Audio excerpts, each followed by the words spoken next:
posisi atas Scudetto menurut Sky Sport loh ya. Ini bukan gua tebak-tebak nih. Jerewetan ceking kita, nyerewetin apa aja. Teman-teman, kalian sedang menyaksikan Cerewetin Serie A. Klasemen diambil alih oleh AC Milan yang menaklukkan Sampdoria 1-0 lewat gol cepat Leao. Tapi Juventus dan Atalanta harus berbagi angka sehingga perebutan Scudetto sepertinya akan mengerucut ke 3 tim, AC Milan, Inter, dan Napoli. Kalau teman-teman setuju nggak Juventus masih berpeluang? Karena Allegri sendiri bilang ketika wawancara Sky Sport, dia bilang bahwa untuk Scudetto, dia bilang bahwa begini nih kalimatnya si Allegri. Siapa yang akan dapat Scudetto? Gue udah ngomong saya sudah mengatakannya sejak September bahwa untuk saya yang Scudetto adalah Inter. Dengan segala respek untuk Milan dan Napoli, kemarin adalah langkah yang penting untuk Inter. Spalletti mengatakan bahwa mereka yang terkuat, tapi toh ternyata mereka tidak bisa menaklukkan Inter. Jadi Allegri bilang bahwa Scudetto tetap Inter. Walaupun sekarang Milan sedang memimpin puncak klasemen dengan 55 poin, tapi Inter masih punya tabungan 1 pertandingan dan berjarak 1 poin saja, 54. Napoli 53 poin, sementara Juventus dan Atalanta 46 dan 44 poin. Yang menjadi menarik adalah lawan-lawan Inter sepertinya tidak seberat Napoli dan Milan ya. Kalau teman-teman lihat nih, kalau kita anggapan berat itu big match itu adalah 5 besar, AC Milan yang sekarang ada di puncak klasemen dengan 55 poin akan menghadapi Napoli dan Atalanta. Mereka masih ada 2 pertandingan melawan tim 5 besar, Napoli dan Atalanta. Sementara Inter akan menghadapi Juventus. Juventus juga hanya menghadapi Inter untuk tim 5 besar. Sementara Napoli ada AC Milan dan Atalanta. Jadi AC Milan dan Napoli masih saling berhadapan plus Atalanta. Sementara berarti Atalanta akan menghadapi AC Milan, Napoli. Jadi paling berat menurut gue justru Atalanta nih, karena harus menghadapi AC Milan dan Napoli. Tapi memang kalau dari segi head to head agak mengkhawatirkan sih si Inter ya, bahwa mereka gagal menang, mereka masih kalah head to head dengan AC Milan, kemudian lawan Napoli masih unggul gitu. Jadi kalau misalkan terpoinnya sama Inter dan Milan, gue nggak tahu nih kalau di Serie A yang dianggap head to headnya atau selisih gol. Nah, yang menjadi menarik teman-teman, kemarin di Sky Sport ada wawancara dengan Fabio Capello. Fabio Capello ngomong begini, Juve dapat mengalahkan semua tim. Mereka sekarang adalah tim yang kuat karena baru saja membeli Vlahovic. Tetapi ketika si presenternya nanya apakah Juventus tetap bisa bersaing untuk Scudetto, Capello mengatakan tidak. Scudetto menurut saya tetap Inter, karena menurut Capello Inter punya strongest midfield in Italy. Lini tengah paling kuat di Italia, baik itu dari segi kualitas maupun dari kedalaman skuad. Di Canio juga bilang gitu. Definitely sudah pasti bahwa untuk kualitas Inter lebih baik. Dia punya Calhanoglu yang walaupun berbeda karakter dengan Eriksen, tapi dia membawa sesuatu yang berbeda untuk gaya permainan Inter. Tetapi tanpa Barella, Inter tidak punya physicality, tidak punya kekuatan untuk fisik gitu ya. Mungkin yang dimaksud adalah stamina.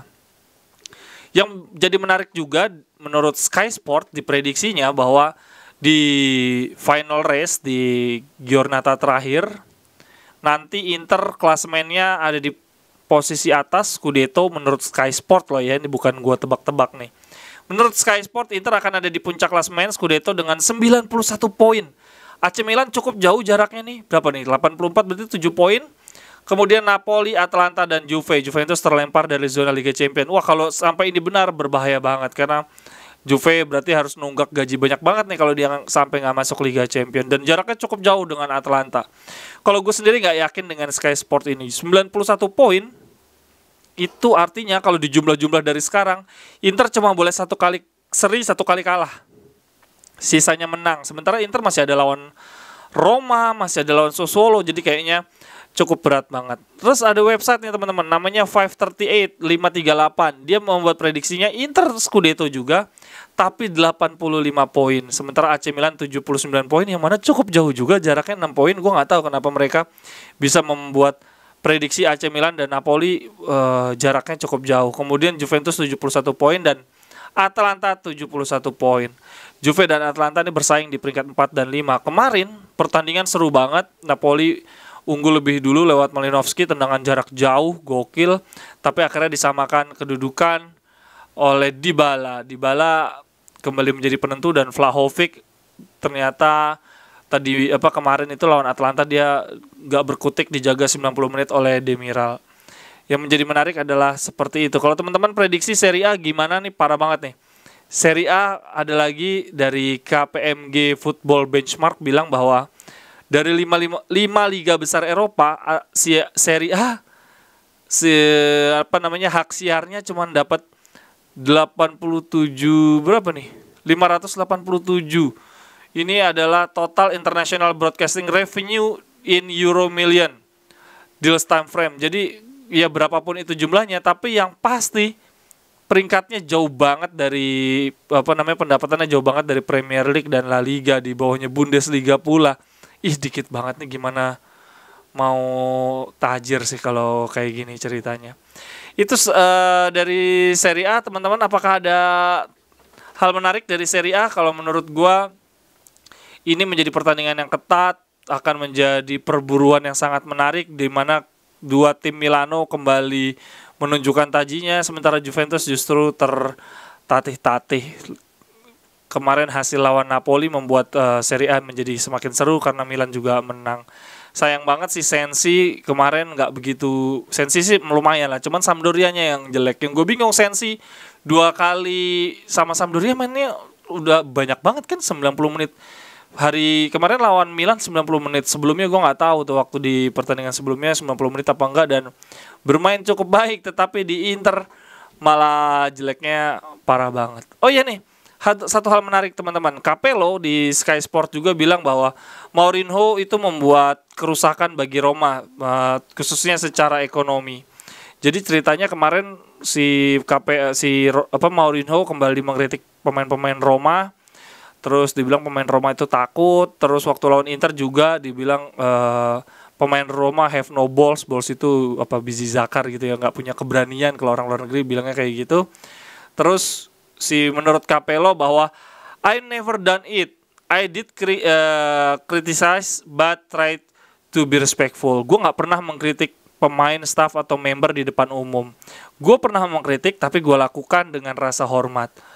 Saya selalu meminta dan memberikan rasa hormat, dan itu adalah aturan utama saya untuk semua orang, bahwa kita harus menghormati pemain dan seluruh member, seluruh staf kepelatihan. Kalau Anda menyerang pemain seperti yang dilakukan Mourinho, itu membuat kerusakan ekonomi, economic damage kalau bahasanya football Italia ini. Kerusakan ekonomi bagi tim, dan ini harus dimasukkan dalam kalkulasi keuangan. Minggu lalu Corriere dello Sport menyatakan bahwa Mourinho menyalahkan para pemain yang dikatakan tidak punya personality dan tidak punya keberanian setelah kalah 2-0 lawan Inter di Coppa Italia. Paolo Di Canio juga mengkritik Mourinho. Dia mengatakan bahwa Mourinho menggunakan pendekatan yang sama dengan pendekatan yang dilakukan ketika dia menukangi Tottenham. Jadi si Mourinho ini benar-benar lagi disorot banget di Serie A. Kalah 9 kali kalau nggak salah Roma nih.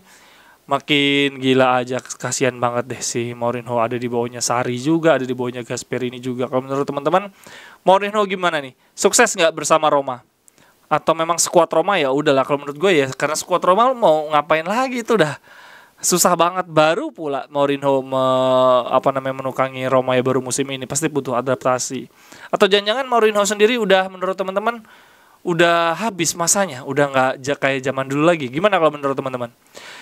Dari gua segitu dulu, sampai ketemu di cerewetan Serie A berikutnya. Semoga Serie A semakin menarik. Bye bye, thank you.